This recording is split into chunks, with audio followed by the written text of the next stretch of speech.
전문적인 지식이 있어서가 아니라 혹은 해당 분야를 전공을 해서가 아니라 우리가 살아가는 데 있어서 우리의 사상과 또 우리의 심지어 직업적 부분에 있어서까지 하나님의 창조를 믿고 확신하는 일과 그것에 대하여 변론하는 일이 우리 실생활에 필요하기 때문에 창조와 관련된 여러 가지 발견과 또한 논리들을 배우고 또 생각하고 의견을 나누기를 원합니다.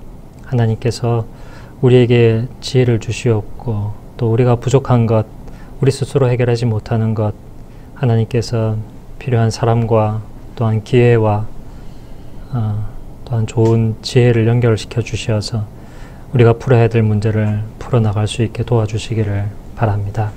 이 시간도 우리와 함께하여 주시옵소서.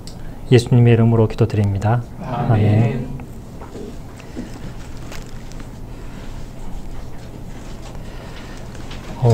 이 자리에 계신 분들 중에 혹시 그 학교 다니실 때 진화론에 대해서 안 배우신 분이 계십니까? 다 아마 배우신 것 같은데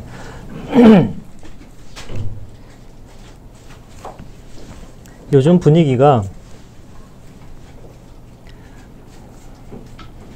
페미니즘 혹은 동성애 이런 부분들과 관련되어서 뿐만 아니라 진화론과 관련되어서도 세상에서 이야기하고 있는 학문과 사상을 교회가 적극적으로 받아들이는 것이 좀 더 똑똑해 보이는 것 같고 좀 더 정직해 보이는 것 같은 그런 현상들이 나타나고 있습니다.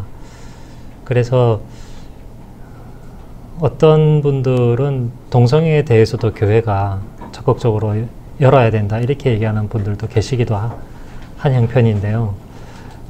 특별히 이제 진화론과 관련되어서 과연 우리는 정직하게 그 부분에 대해서 대면을 하고 있는가?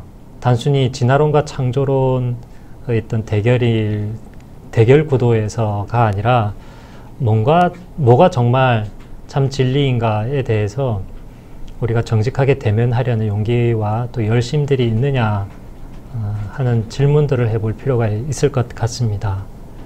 그리고 또 하나는 아까 설교에서 잠깐 언급한 것인데 무엇을 더 우선으로 삼아야 될 거냐 하는 것도 정말 중요한 것입니다. 이것은 하나님의 계시와 관련해서 하나님의 계시를 우선으로 놓을 것이냐 아니면 근래에 많은 사람들이 하는 것처럼 과학적으로 그것을 판단해서 받아들이지 못하면 계시를 변경시킬 것이냐 그런 문제인데요. 거기에서 우리 교회 또 성도님들은 하나님의 말씀을 먼저 우선에 놓아야 할 것은 자명한 이치입니다. 그런 계시의 우선성을 놓음에도 불구하고 우리가 합리성 또 과학적인 탐구 이런 것들을 놓지 않고 사람들과 합리적으로 대화하고 토론하면서 함께 살아갈 수 있는, 그러면서 복음에 대해서도 더 사람들에게 들어올 수 있는 문을 열어줄 뿐만 아니라 또 말씀 이해에 대해서도 우리가 열린 자세를 취해야 될 텐데, 그렇게 함에 있어서 필요한 것은 성경에 관한 지식뿐만이 아니다라는 것 우리가 함께 공감하는 내용입니다. 그래서 성경만이 아니라 그러면 과학 영역에서 우리가 어떻게 합리적으로 판단하고 사람들에게 우리가 가지고 있는 신앙에 대해서 문제를 제기하고 또 열린 자세로 토론할 수 있을 것인가 굉장히 중요하죠. 그 이야기를 이 시간을 통해서 하려고 합니다. 먼저 성경 한 몇 절 읽고 같이 시작하겠습니다. 시편 8편입니다.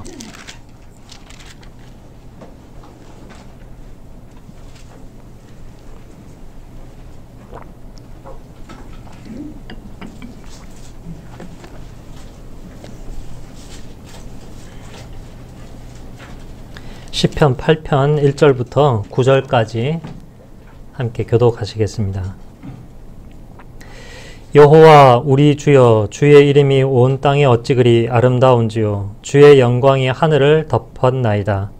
주의 대적으로 말미암아 어린 아이들과 청정이들의 입으로 권능을 세우시며 이는 원수들과 보복자들을 잠잠하게 하심이니이다. 주의 손가락으로 만드신 주의 하늘과 주께서 베풀어 두신 달과 별들을 내가 보니 사람이 무엇이기에 주께서 그를 생각하시며 인자가 무엇이기에 주께서 그를 돌보시나이까. 그를 하나님보다 조금 못하게 하시고 영화와 존귀로 관을 씌우셨나이다.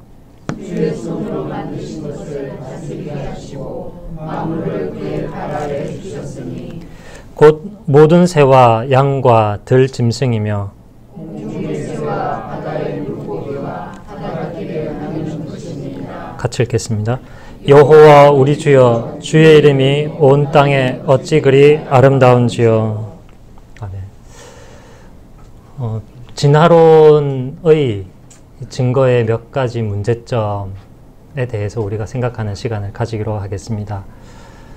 그것을 하기에 앞서서 두 가지에 대해서 잠깐 언급한 다음에 보겠습니다. 우리가 진화론, 창조론 얘기하면서 자주 언급하게 되고 생각해야 될 것이 하나 있는데, 그것은 이른바 철학적인 자연주의입니다. 자연에서 살아가자, 자연으로 돌아가자, 그런 뜻이 아니고요. 우주에 작용하는 모든 법칙 그리고 힘, 여기에는 어떤 도덕적인 법칙이나 초월적인, 영적인, 초자연적인, 신적인 것이 개입하지 못한다 하는 것입니다. 그래서 자연에 대해서 인식하고 판단하는 것은 오로지 가설을 세우고 예측하고 실험하고 그 과정을 다시 반복하는 과학적 방법만이 바로 진실을 규명하는 효율적인 방법이다라는 것입니다. 그것이 자연주의의 생각입니다. 진화론을 뒷받침하는 과학적 증거만을 가지고서 진화론이 성립되지 않고, 이러한 자유주의적 가치관이 뒷받침이 되어서 진화론이 위세를 떨치고 있습니다. 진화가 과학과 혹은 생물의 영역에만 제한되지 않고요. 이 다윈이 제기한 이 진화론은 이어서 사회 진화론으로 연결이 됩니다. 아까 잠깐 언급하였다시피 사회 진화론의 핵심적인 그러한 약육 강식의 우수한 종족, 이러한 것들의 개념들이 역사적으로는 좀 좋지 않은 결과들을 내었습니다. 좀이 아니고 파시즘이라든지 나치즘, 이러한 것들이 사회 진화론의 영향을 받아서 그러한 좋지 못한 역사적인 오점을 남겼습니다. 그래서 오늘 많은 사람들이 사회 진화론을 적극적으로 지지하는 입장은 아닙니다. 그럼에도 불구하고 이 생물 그리고 일반 철학 개념에 있어서의 진화론은 모든 대부분의 이제 현대 사람들의 사상을 좌우지하고 있는 것이 사실입니다. 이런 자연주의가 기본 바탕에 깔려 있다는 점을 우리가 먼저 인식을 해야 될 것이고요. 제가 말씀드리려고 하는 그러한 진화론의 과학적 증거가 아무리 부족하더라도, 혹은 거기에 오류가 있고 심지어 조작이 있었더라도, 그러한 조그만 것들을 가지고서 침소붕대하거나 왜곡시켜서 진화론이 맞다라고 주장하는 배경 속에 이러한 시대적인 흐류가 있고 함께 힘을 합쳐 나가는 것들이 있다라는 것을 이해하지 않으면 지나온 그 상황들과 현재 이루어지고 있는 내용에 대해서도 우리가 쉽게 이해하지 못할 것입니다. 비슷한 예는 오늘과 주제와 동떨어지는 부분이 있습니다만은, 동성애에 관련하여서 동성애자들이 가지고 있는 동성애적 성향이 DNA나 생물학적으로 그러한 자질이 내재되어 있기 때문에 본인의 선택에 의해서 동성애를 하는 것이 아니다라고 뭐 몇 가지 증거들을 제시하지만 이미 여러 사이언스지라든지 과학적인 논문 발표 검증을 통하여서 그것이 사실이 아니다라는 것이 이미 드러났거든요. 그럼에도 불구하고 많은 사람들이 동성애에 대해서도 그것은 과학적이다라고 그렇게 선전하고 그것이 사실이냐 받아들이고 있습니다. 이 이야기를 듣는 사람들은 그걸 자기가 직접 확인하겠습니까? 직접 사이언스 논문에 어떤 서로 반대되는 입장을 가지고서 무엇이 옳은지 검토해보고 그것을 학술지를 전문가의 어떤 의견을 들어보고 직접 찾아가면서까지 그것을 확인할까요? 그렇지 않습니다. 그 기본적인 배경, 사람의 정한 바를 하고 싶은 것을 하나님이나 종교가 방해할 수 없다라는 생각이 깔려있기 때문에 이미 유통기한이 지난 혹은 오류로 검증이 된 일에 대해서도 마치 사실이 있냐 그것을 활용하는 것이죠. 비슷한 것이 이 진화론에 있어서도 지금 이루어지고 있다는 사실을 확인하실 수 있을 것입니다. 자연주의와 관련해서 또 우리가 생각해 볼 것은 유물론입니다. 유물론은 만물의 근원을 물질로 보죠.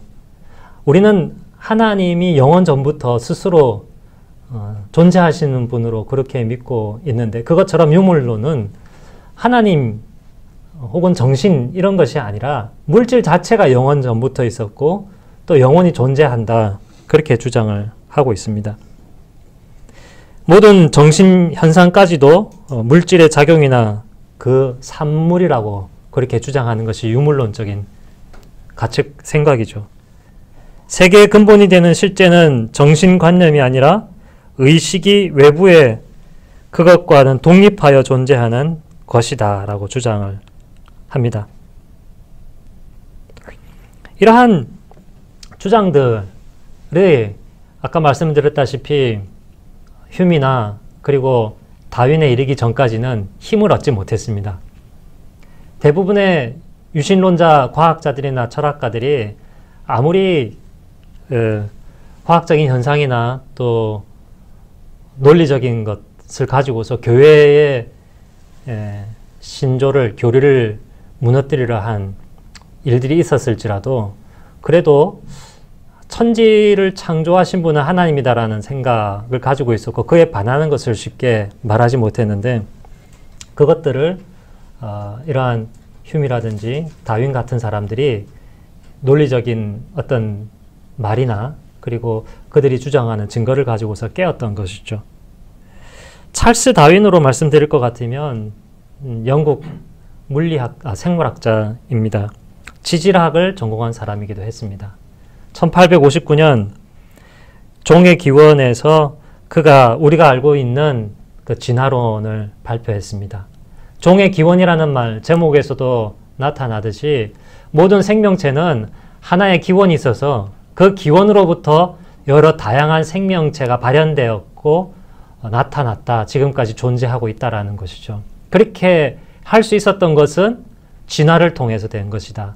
각 생명체의 여러 가지 돌연변이나 혹은 그러한 의도적인 혹은 의도치 않은 그러한 변화가 생존하였고 그것이 자연적으로 선택이 되어서 그러한 자연 선택의 메커니즘 그 원리를 통해서 진화가 일어난 것이다. 그렇게 진화를 설명을 하고 그러한 근거로서 예를 들면 갈라파고스 섬에 있는 예쁜 핀치새가 있는데 그러한 것들을 들면서 환경에 따라서 작은 생물을 봐라.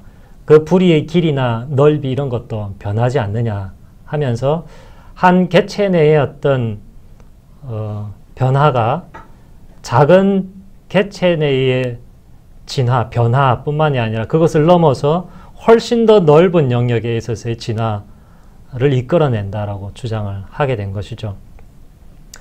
우리가 잘 알고 있는 그 종속, 과목, 강문계 그 생물 시간에 한번 들어봄직한 이야기입니다. 생물을 분류를 하게 되거든요. 생물학자들이 분류하는데 그 단계를 맨 아래 종, 맨 위가 개 이렇게 해서 큼지막하게 이제 분류를 합니다. 그 분류 과정 속에 있는 종, 이 종 단위를 넘어갈 수 있고, 종만 넘어가는 것이 아니라 문까지도 이렇게 넘어가게 되는 그러한 일들, 심지어 이제 개까지도 원칙적으로는 넘어가는 것이 그런 진화가 발생했다고 주장하는 것입니다. 소위 이 작은 진화에서 큰 진화로, 즉 마이크로 이볼루션에서 매크로 이볼루션으로 그렇게 넘어가게 되었고, 지금 생물학적인 다양성은 거기에서 나온 것이다, 이렇게 얘기하는 것이죠. 맨 위가 이제 개는 동물개가 있고 식물개가 있습니다. 그 다음에 동물개에서 내려오면 문이죠, 문. 그죠? 동물에서도 척추 동물이 있고 무척추 동물이 있습니다. 그죠? 또 그 아래 강, 종속, 과목, 강, 문개, 강이 나오죠. 그러한 이 척추 동물 중에서도 포유류가 있고 이렇게 나옵니다. 그 아래 쪽 가게 되면은 아니죠. 척추 동물과 또 척추 동물 아래 보면은 어류, 포유류 맞습니다. 조류 이런 게 나오죠. 그러한 강이 나옵니다. 이러한 것들이 넘나든다는 것이 아니고 점점 이제 고등한 생물로 종이 넘어간다는 것입니다. 그게 대진화의 개념인 것이죠. 이것이 성경과 정면으로 배치됩니다. 성경에서는 뭐라고 얘기를 하고 있냐면, 잘 아시겠지만 창세기 1장을 잠깐 보겠습니다. 창세기 1장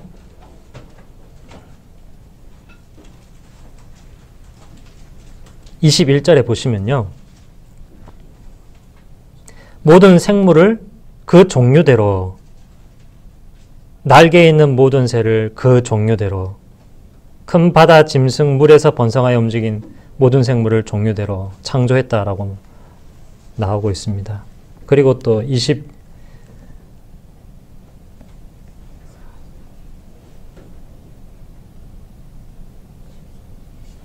24절이요.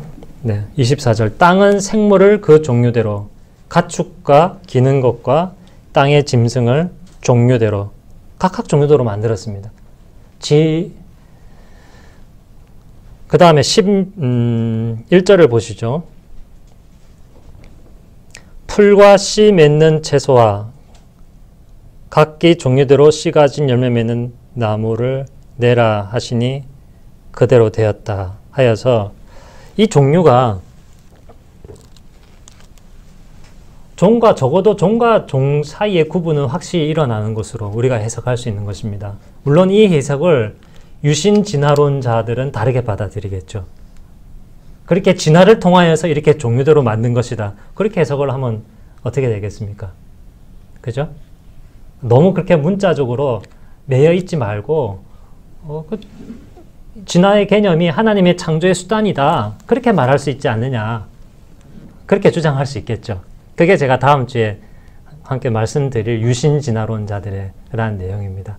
그런데 그런 부분들이 과학을 하는 그리스도인 과학자 중에 소수 의견일까요? 아니면 다수 의견일까요? 현재요. 다수 의견입니다. 아예 진화론으로, 아예 세상 생명 창조와 발현과 발전에 있어서 하나님이 개입한 건 없다. 우연히, 그 다윈의 개념처럼 발생했다라고 믿는 그리스도인 과학자들도 많이 있고요. 그리고 그 개념은 뭡니까? 하나님께서 창조는 하셨는데 그냥 가만히 계셨다. 원물질을 만들어 놓으시고, 그렇게 해석이 되겠죠? 원물질을 만들어 놓고 스스로의 진화에 의해서, 우연에 의하여서, 하나님의 지적인 설계나 적극적인 개입 없이 그렇게 된 것이라 주장하는 사람. 유신 진화론자들은 아니다, 하나님이 진화를 의도하셨고 그 진화의 과정을 통하여서 만드신 것이다라고 그렇게 주장하는 것인데, 그럴싸합니다만 근데 좀 문제가 있습니다. 어떤 문제가 있냐면, 문제는 제가 다음 주에 구체적으로 말씀드리겠습니다만, 그렇다면 하나님이 계신 것과 계시지 않은 것이 하나님을 믿지 않는 사람들에게나 심지어 하나님을 믿는 사람에게 창조와 관련하여서 어떤 의미가 있겠느냐. 하나님이 없어도 내가 나왔고 생물이 창조되었다면 과연 하나님이 지금 우리를 살리고 먹이고 입히시는 일에서도 과연 개입하실 것인가? 그게 흔들려지겠죠. 이거를 무엇과 비교하면 되냐면요. 그리스 로마 신화를 생각을 해보십시오. 혹은 고대 근동에 있었던 티아멧이나 이런 그 신화를 통하여서 세상이 창조된 내용과 비교를 해보십시오. 신이 있었어요. 그 신화에는. 신이 있고 킹고의 피를 흘려서 뭐 그것을 이렇게 세상에 어떤 물질을 창조하고 생명을 창조하는 그러한 신화의 내용이 거기에 인격이 개입되지 않는 그 물질 작용이 있었고 생명 창조가 있었는데 하나님이 있든 없든 아무 상관이 없는 겁니다. 그 신이. 지금 뭐 그리스 로마 신화를 가지고서 그렇게 창조되었어라고 얘기를 하지만 그러한 거기서 얘기하는 신을 찾으려고 아무도 검증을 안 하죠. 그것과 똑같이 된다는 겁니다. 기독교가 유신 진화론이 절대적으로 틀렸다 제가 말씀드리는 것은 아닙니다. 저의 입장은 뭔지는 다음 주에 말씀드리기로 하고, 그렇게 갈 경우에는 굳이 하나님이 계시든 안 계시든 별 상관이 없는 겁니다.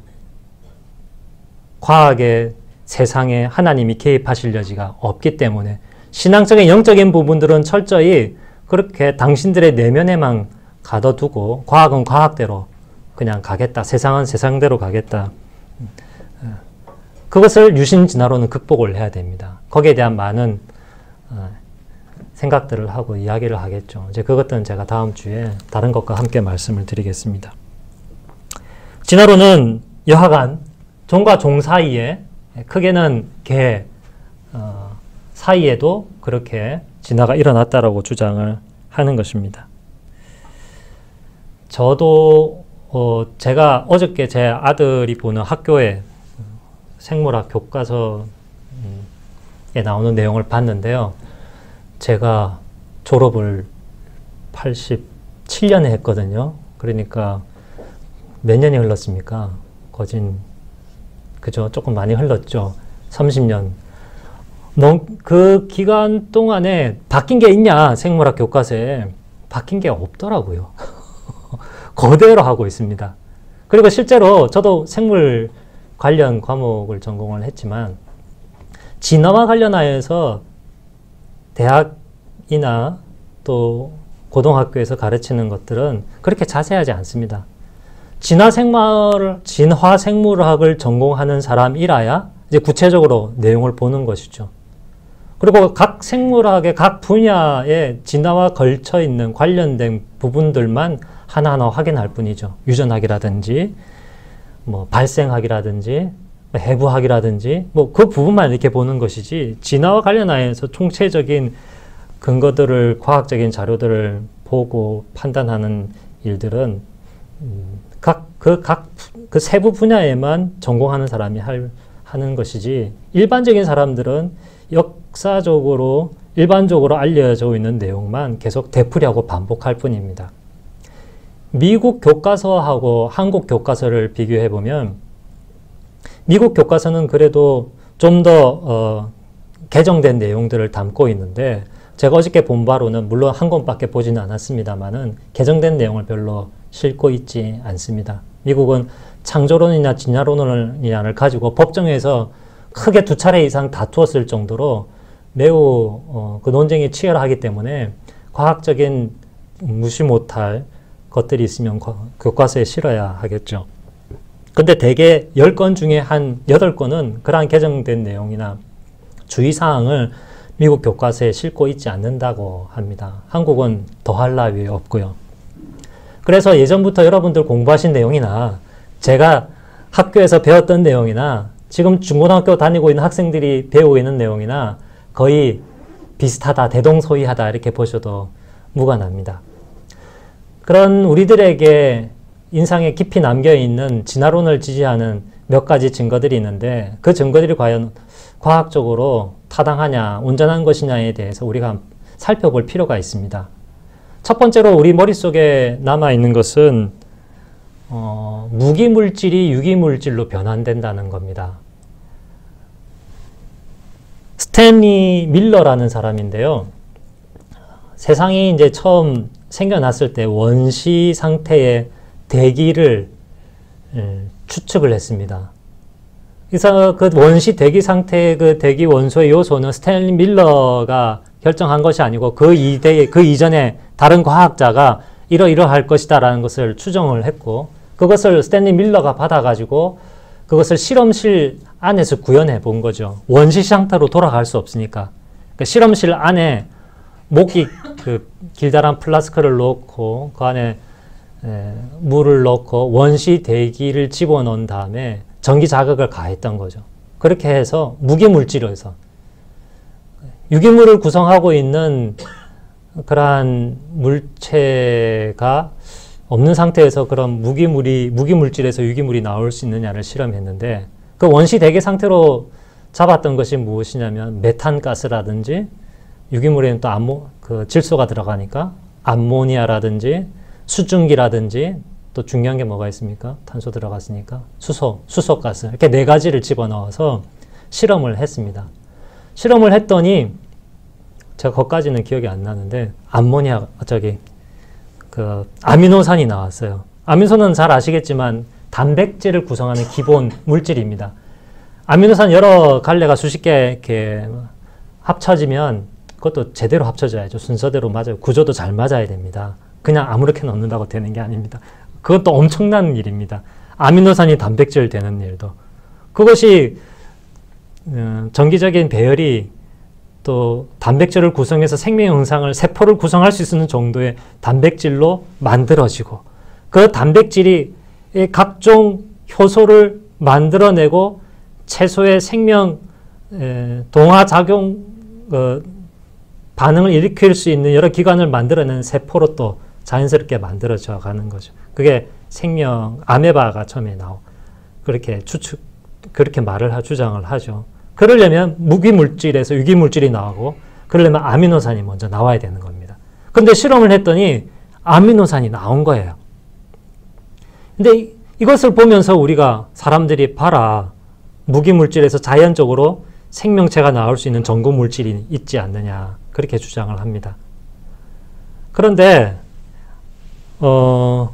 1995년 사이언스지에서 정면으로 이것을 반박하는 논문을 실었고 받아들여졌습니다. 뭐냐면 원시 대기 물질은 밀러가 추측했던 것처럼, 그 이전에 사람들이 추측했던 것처럼 메탄이나 암모니아, 수소, 수증기가 아니다 하고 그렇게 말합니다. 수증기는 있었지만 원시 대기의 주 성분은 이산화탄소, 질소 등이었다라고 하는 것이죠. 그래서 그걸 가지고 어떻게 했습니까? 실험을 하지 않았겠습니까? 실험을 했습니다. 밀러와 같은 그런 환경을 구성해서. 그래서 유기물질이 나왔느냐? 나왔겠습니까? 제가 논문을 읽고 다 말씀을 드려야 하는데 죄송합니다. 제가 논문을 안 읽었습니다. 그냥 책을 읽고 지식 소비자로서 전달해 드리는 겁니다. 저한테 너무 따지지 마시고, 정 그러시면 제가 논문을 찾아서 논문을 또 읽어야 됩니다. 유기물질이 안 나왔고요. 포름알데히드가 나왔다고 합니다. 포름알데히드는 방부제 아닙니까? 혹은 그걸 세게 하면은 단백질이 녹아버립니다. 설사 그 원시 대기 조건에서 뭔가 반응이 일어나서 뭔가 물질이 나왔다 할지라도 나오는 거는 예컨대 이제 포름알데히드 정도인 거죠. 생물을 살게 하는 환경이 조성되는 것이 아니라 오히려 생물을 더 못 살게 만드는 환경이 조성되는 것이죠.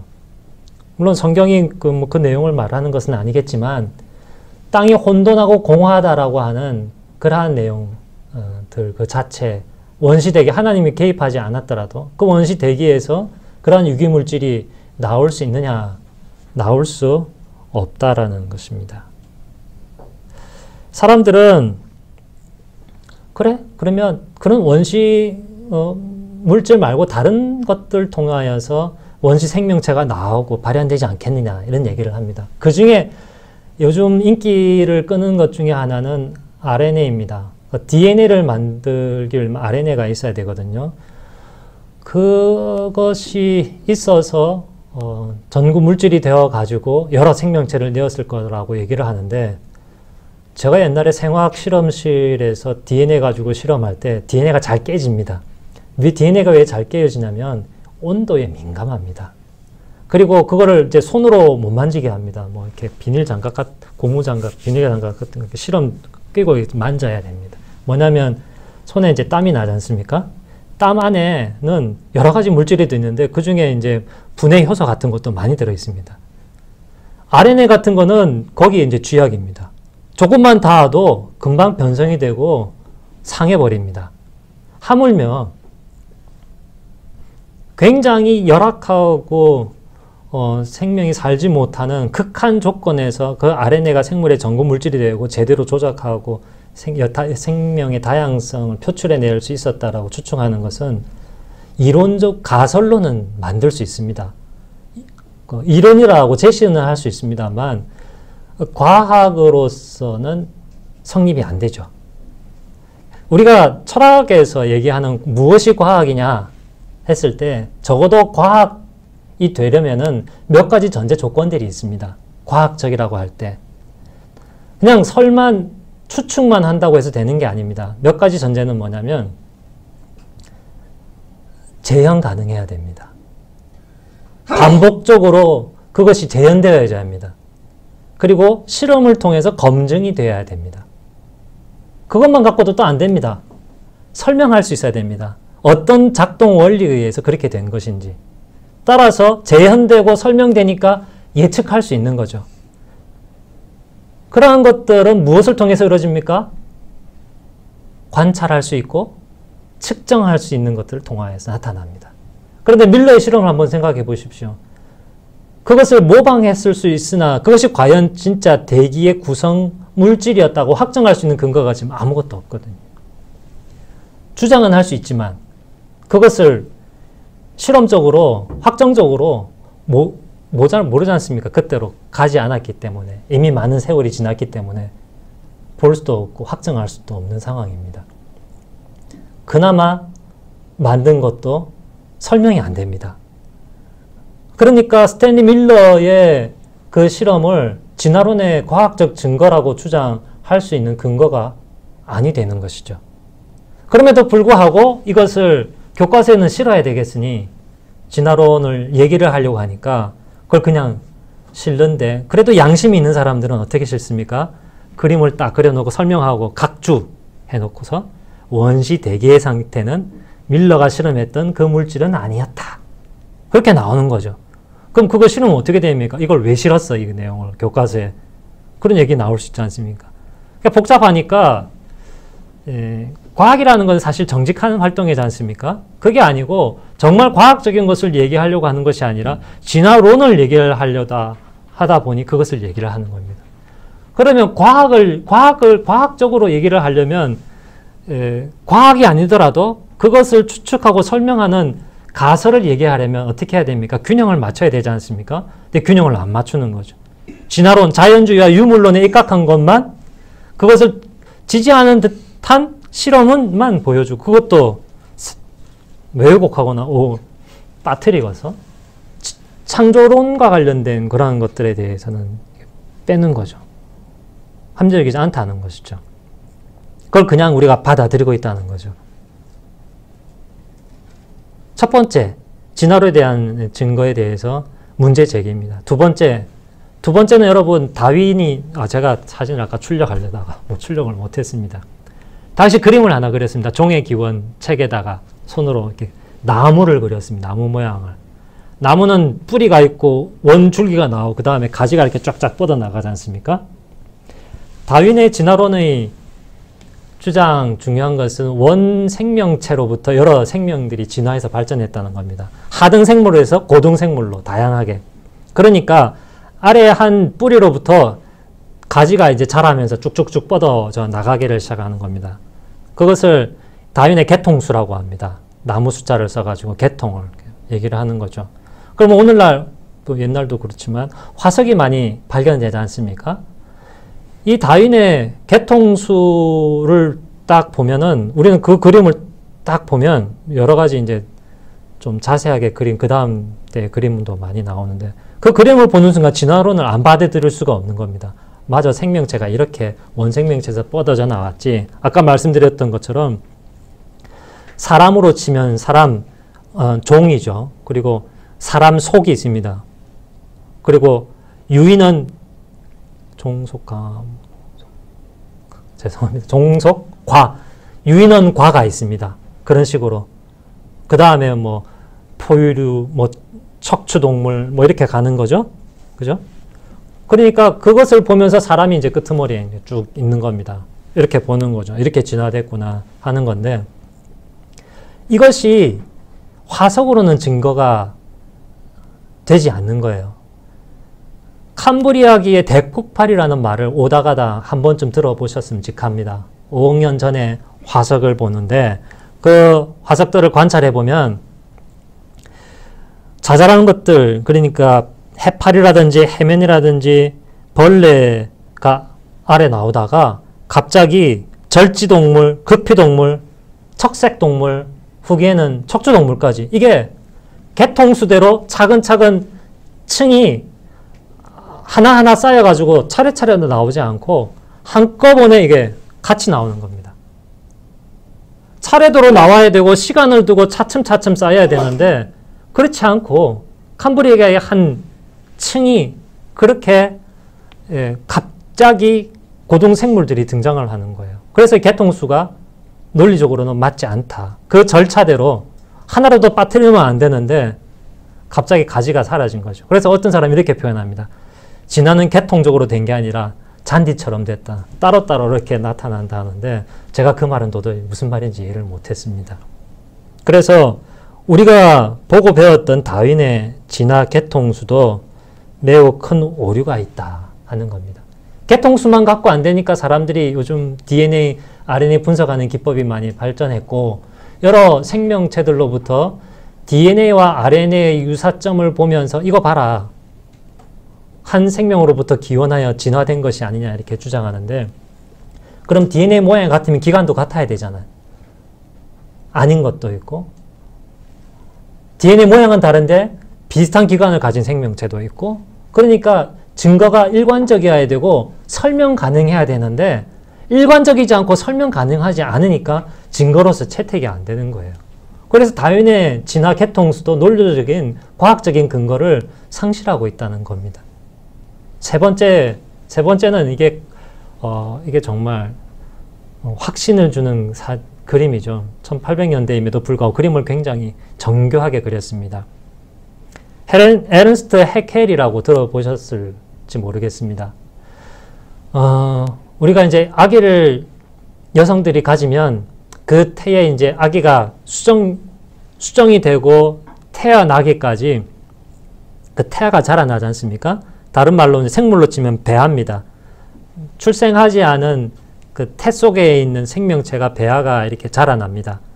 그런데 이거를 여러 가지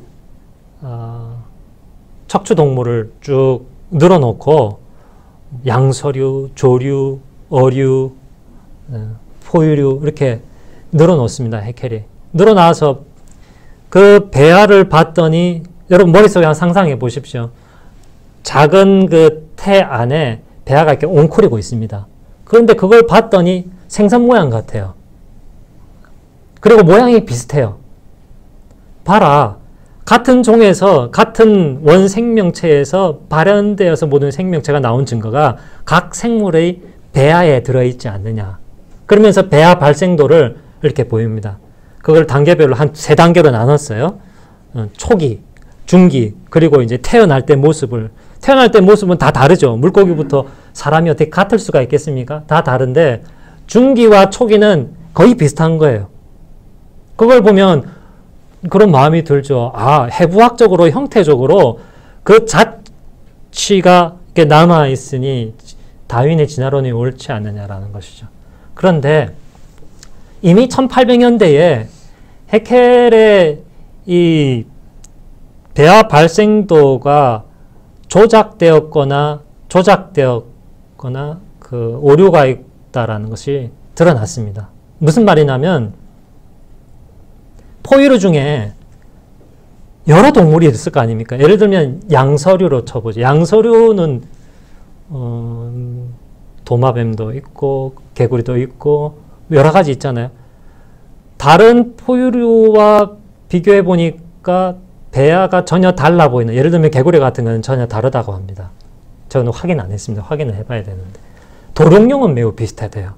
해켈이 비슷한 도룡뇽을 가져왔습니다. 양서류의 대표 주자로. 그 도룡뇽이 양서류의 대표 배아가 돼버린 거예요. 그걸 보는 사람은 어떻게 생각해도 모든 양서류는 다른 척추동물과 배아가 비슷하게 생겼다. 이렇게 착각을 일으키겠죠. 전혀 비슷하지 않은 척추동물 2개는 아예 빼버렸습니다. 그 중에서 비슷한 것만 골라서 넣은 거예요. 또 심지어 그린 배아 발생도도 하나는 그림을 조작을 해서 그렸다라는 게 밝혀졌어요. 그때는 목판으로 찍었는데 목판을 조작했다는 것이 드러난 거예요. 그러니까 그거 또 하나가 더 있습니다. 배아를 초기 거를 만들어야 되잖아요. 초기 거를 잡아내 그거를 빼고 비슷한 것만 고른 거예요. 시기도 조작을 한 겁니다. 그런 식으로 이것을, 이 증거를 보는 사람들로 하여금 착각을 일으키게 만들었던 것이고요. 정말 재미있는 것은 그것을 진화 생물학 하는 사람은 다 알고 있다는 사실이에요. 그것을 문제를 제기하면 뭐 새삼스럽게 그런 문제를 제기하냐 하는 식으로 말을 하는 것이죠. 그래서 그러한 문제가 있음을 알매도 불구하고 숨기고 가는 것이죠. 이것은 제가 처음에 말씀드렸던 그런 배경입니다. 증거는 부족한데 진화론을 주장하려 하니까 진화론에 부합되는 그림들이나 개체들을 가져와서 나열한 거예요. 그리고 이걸 증거라고 주장을 하는 것입니다. 그런 식인 것이죠. DNA를 보더라도 침팬지와 사람 DNA의 상관성은 거의 98% 비슷한데 나머지 2%가 차이를 일으킵니다. 그런데 나머지 2%는 인간 해부나 그 골격이나 어떤 구조에서 큰 유의미한 정보를 제공하는 DNA가 아닙니다. 98% 안에 거의 다 들어있다는 거예요. 그런데 거의 다 비슷한데 생긴 건 완전히 다른 거예요. 침팬지하고 사람이 완전히 다르지 않습니까? 그러니까 DNA가 유사하다 그래가지고서 그것을 같은 원생물체에서 나왔다라고 볼 수 없는 것이죠. 겉은 그렇지만 실제로 기능적은 그렇지 않다라는 것이죠.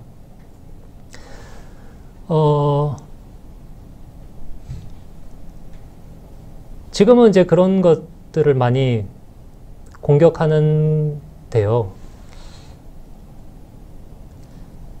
지적 설계자가 있어서 그 설계자가 만들었다는 것을 사람들은 주장을 했었습니다. 지금도 물론 주장을 하고 있고요. 무슨 말이냐면 좋은 차가 있습니다. 좋은 차가 있는데 제가 이제 자동차가 하나 있는데 그 자동차를 보면서 이거는 모델 SM3거든요. SM은 3도 있고 5도 있고 7도 있어요. 좀 K 기아에 나오는 기아 무슨 차는 9도 있잖아요. 그걸 보면서 우리가 무슨 생각을 합니까?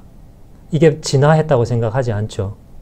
공통 설계자가 있어가지고 그것을 설계했다고 보는 것이죠.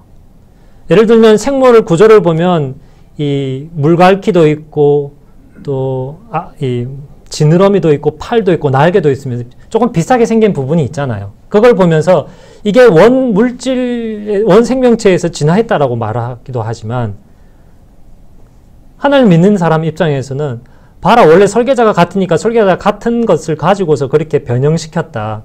다르게 사용할 수 있도록 만들었다라고 역으로 그렇게 말할 수 있는 것이죠.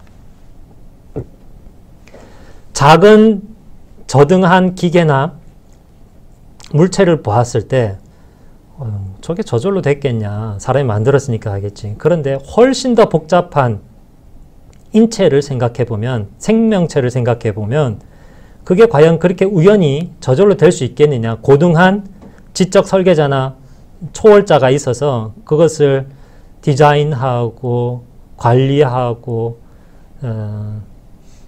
보존하지 않으면 될 수 없는 것이다라는 거죠. 사람이 몸에 보면 한 DNA 안에 있는 염기가 있지 않습니까? 그것이 한 DNA 가닥을 쭉 그 염기간 ATGC의 간격이 한 30나노미터가 되는데 그게 한 300억 개가 있는 거예요. DNA 안에. 그러면 그것을 풀어가지고 쭉 늘어놓으면 DNA 한 가닥이 1m입니다. 1m. 그런데 사람 몸 안에 DNA가 몇 개 있겠습니까? 세포가 몇 개 있겠습니까? 3000조가 있다고 그러거든요. 그러면 인체에 있는 DNA를 한 줄씩 연결하면 그 정보의 길이가 길이로만 따지면 물리적인 길이가 1000만 킬로미터인 거예요. 제가 뭐 제 주장을 하는 게 아닙니다. 과학적인 사실이니까. 지구 둘레가 250만 킬로인가요? 지금 4만 킬로인가요? 그렇죠. 250만 번 돌 수 있는 길입니다. 그런 것들에 조금만 DNA에 해가 가해지면 어떻게 됩니까? 몸에 질병이 생깁니다. 근데 건강한 사람은 60, 70, 80이 되도록 DNA에 관련된 질병이 안 걸리잖아요. 1000만 킬로에 있는 정보들이 어떻게, 여러분 몸에 얼마나 안 좋은 거 많이 먹습니까? 전 어저께 햄버거도 먹었고 콜라도 먹고 뭐 그저께는 라면까지도 먹은. 몸에 해로운 물질이 들어오게 되면 DNA가 공격을 받을까요? 안 받을까요? 당연히 받죠. DNA가 손상을 받습니다. 그러면 DNA 손상을 또 살려주는, 고쳐주는 또 기능이 또 몸속에 있고 그걸 또 보조하는 기능이 있고요. 여러 가지입니다. 이것들이 자연적으로 되었다라고 도저히 그 생명체의 복잡성을 생각할 때 이거는 정말 하나님이 아니고서는 안 되겠다라고 생각을 하는 것이죠. 제가 뭔 말하다가 여기까지 왔는지 모르겠는데 그 반대를 생각하는 분들이 자기 주장을 하려다 보니까 이 과학을 얘기하려면 과학적인 데이터와 증거를 가지고 얘기를 해야 되는데 부정직하게 그것을 사용을 하는 거죠. 그것은 뭐냐면 제가 초기에 서두에 말씀드렸던 그것 때문입니다. 그 내면에 있는 자연주의적인 철학 혹은 유물론적인 생각, 그것에 큰 영향을 받기 때문에 그러한 현상들을 증거라고 제시를 하게 되는 것이죠.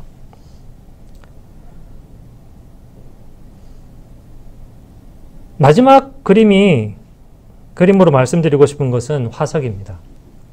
여러분 시조새 들어보셨죠? 약 까마귀 정도 크기인데요. 시조새는 옛날에는 파충류에서 조류로 넘어온 중간 종쯤 된다라고 얘기를 했는데 지금은 공룡에서 날아다니는 공룡에서 조류로 넘어왔다 이렇게 제시하는 증거 화석으로 사용이 됩니다. 모양은 날개가 있고 깃털이 있는데 꼬리뼈가 있는 거예요. 공룡의 일부 골격이 거기에 나타난 겁니다. 그것이 화석이 이제 온전한 화석이 하나 드러났고 몇 개의 화석이 부분 화석이 드러났는데 다윈이 종의 기원을 발표한 지 2년 뒤인가요? 하여튼 얼마 되지 않아서 이게 드러난 겁니다. 그러니까 얼마나 좋았겠습니까? 증거할 만한 것이 없었는데 증거할 자료가 생겼으니까 말이죠. 그런데 중요한 것은 뭐냐면 이 중간적인 화석을 중간 생명체로 볼 수 있느냐 하는 점입니다. 그리고 중요한 것은 과학은 설명할 수 있어야 됩니다. 설명을 이것 가지고 할 수 있느냐는 것입니다. 제가 다른 것을 지금 살아있는 동물을 가지고 말씀을 드리겠습니다. 지금 살아있는 동물 중에 오리너구리라는 것이 있습니다. 너구리인데 부리는 입은 오리부리예요. 그러면 이것을 보고서 오리 조류, 조류와 포유류의 중간 종이라고 말합니까? 입만, 그 앞에 부리만 오리를 닮았을 뿐 호흡 기능이라든지 다른 신체 골격이나 구조는 포유류인 거예요. 중간 종이 아닌 거예요. 무슨 말씀을 드리려고 하는 것이냐면 시조새는 파충류가 아니다. 완전한 새라는 것이죠. 깃털이 있고 호흡기관이라든지 다른 것들이 골격, 기타의 모든 골격이 새 그대로입니다. 그것을 중간하석이라고 주장을 하려면 메커니즘이 있어야 되는 거예요. 뭐냐면 종과 종 사이에 시조새도 물론 필요하겠지만 더 중요한 것은 이게 갑자기 어느 한 종류에 속한 비슷한 모양을 가진 어느 한 종류에 속한 독특한 개체가 아니라 예를 들면 날아다니는 공룡이 새가 되기 위해서 파충류가 새가 되기 위해서 그 종 안에서 형태를 바꿔가는 증거들이 나타나야 되는 거예요. 그게 뭐 하루아침에 됐겠습니까? 만약 된다면 수만 년, 수십만 년, 수백만 년 될 수 있는 기간이잖아요. 그러면 그 오랫동안에 생물이 존재했다면 화석이 있어야 됩니까? 없어야 됩니까? 화석이 있어야 되잖아요. 근데 그만한 증거가 없다라는 거예요. 중간 화석이라고 몇 개 말을 하는데 그것을 가지고서 이것을 진화의 증거로 삼기에는 종과 종 사이에 데이터, 객관적인 자료가 부족하다는 거예요. 어느 사람 학자가 이렇게 비유를 했습니다. 전쟁과 평화 어떤 책이 있는 그 수많은 페이지에서 13페이지만 뜯어내가지고 무작위로 누구예요. 그것만 가지고서 스토리를 구성할 수 있다라고 주장하는 것과 다를 바가 무엇이냐. 과학이 되려면 그 메커니즘을 설명해야 되는데 메커니즘을 설명하기까지는 그 증거가 부족하다라는 것이죠. 정작 그 시조새에서 얘기하고 있는 그 새는 그 새와 유사한 종의 새는 정작 그 파충류는 100만 년 뒤에 나왔다는 점, 화석이. 앞뒤가 안 맞는 것이죠. 다른 것들로 제시하는 것 중에 하나가 사람과 관련되어서 그 사람은 사람 종이거든요. 사람 속이고 그 바로 위가 유인원과입니다. 제대로 했네요. 유인원과하면 유인원 여러분 떠오르는 것이 자바 원인일 것입니다. 네덜란드 사람이 1800년대에 인도네시아 자바섬에서 두개골과 대퇴골과 그리고 이